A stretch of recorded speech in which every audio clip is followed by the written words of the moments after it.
identity. So why did we get obsessed with the idea of subjective identity?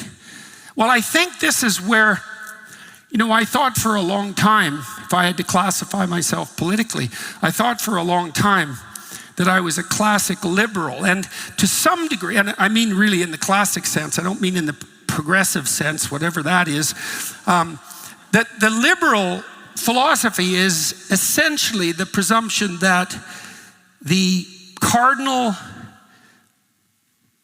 level of identity in a political system should be the individual, right? And there's some things to be said about that. I think that a political system that shifts to the group as the locus of identity is very dangerous and unstable. So if it starts to become about race, for example, or ethnicity or gender, sex, let's say, like we should say, sex, and if the emphasis is on the group, then you get the war of groups against groups, and that's not good. And the individual who's capable of suffering gets subjugated to the group, and groups get elevated above one another. That's a very bad solution. But the atomistic individual solution is also not good.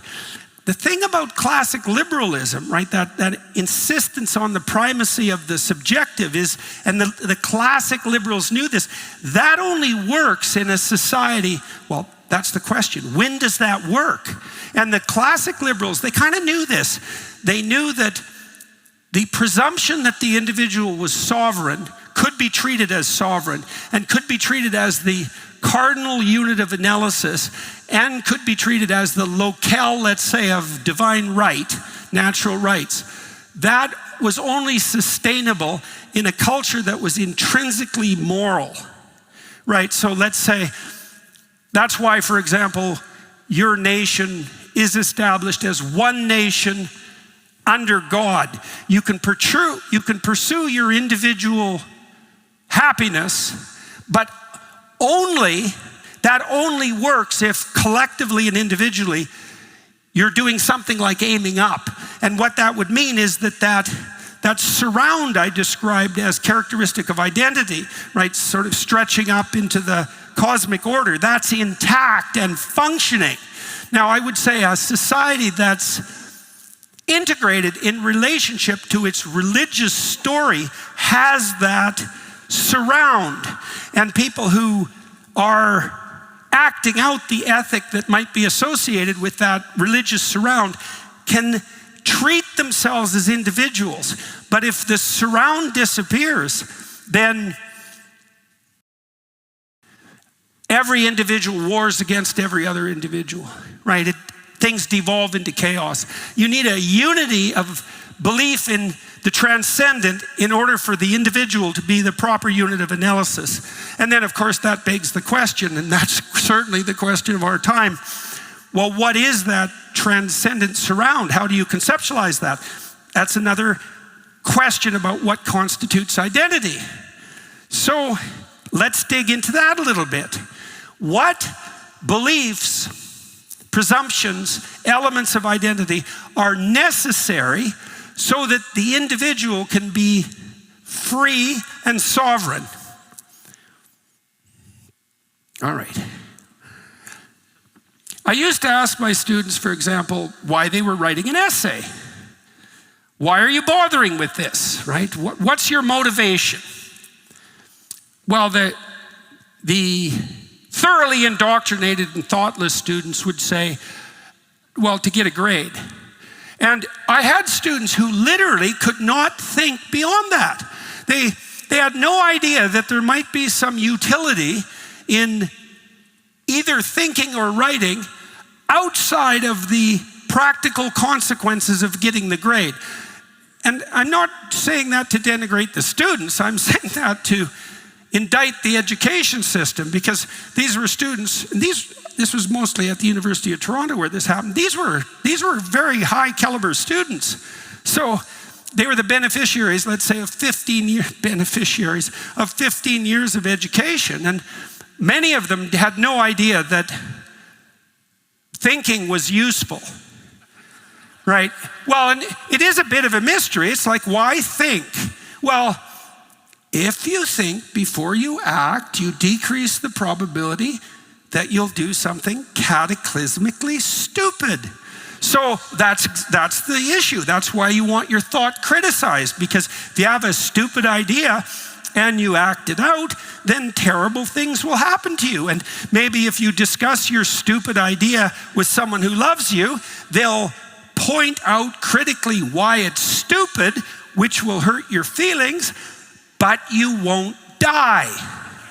Right, and so parents do that for teenagers all the time, right? And mostly they don't die as a consequence. So what are you doing when you're writing? Well, you're writing.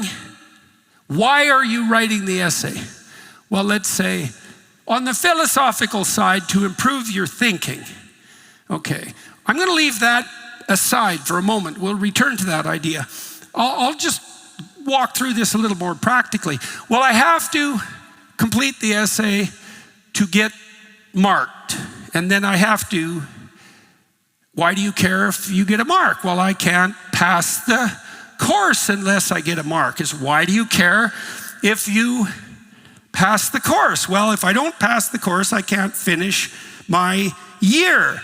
Well, why do you care about that? Well, if I don't finish the year, then I can't get my degree. And so, well, why do you care about your degree? But there's an infinite regress in questioning here. Why do you care about your degree? Students start to get uncomfortable if you push them to that point, because they often have been on a kind of automatic track, right? It's that, especially if they're conscientious students, they went to university because, well, that's the thing you do if you're smart once you graduate from high school, or it used to be the thing you do if you're smart. Now, I don't know what you do if you're smart. Maybe you go to Peterson Academy. So, well, $300,000 to become an idiot nihilistic Marxist seems like a very bad deal to me. So,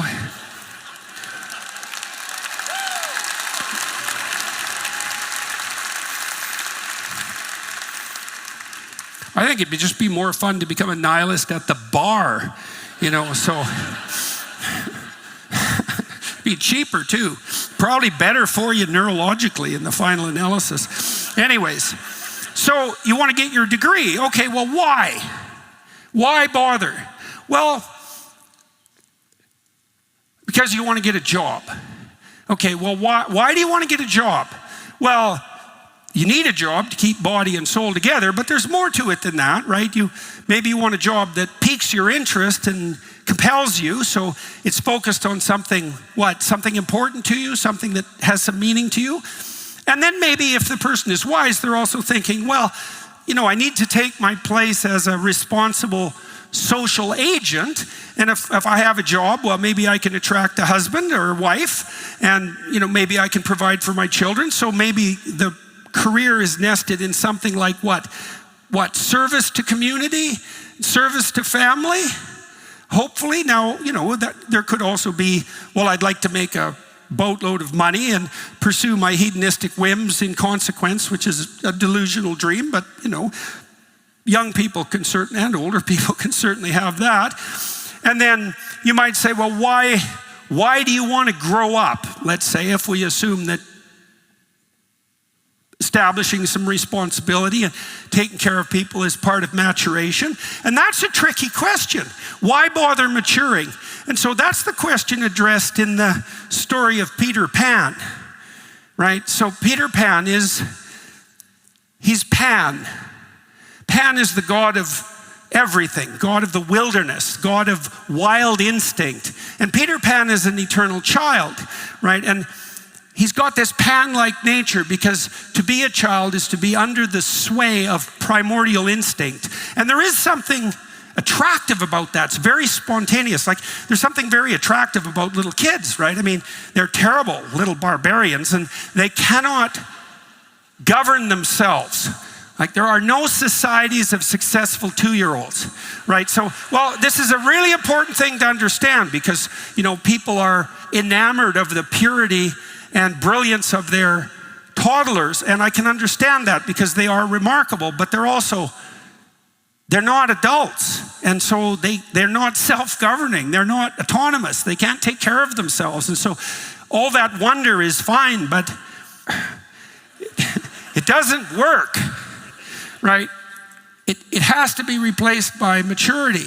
Okay, but is the sacrifice of the spontaneity of childhood worth the burden of maturity?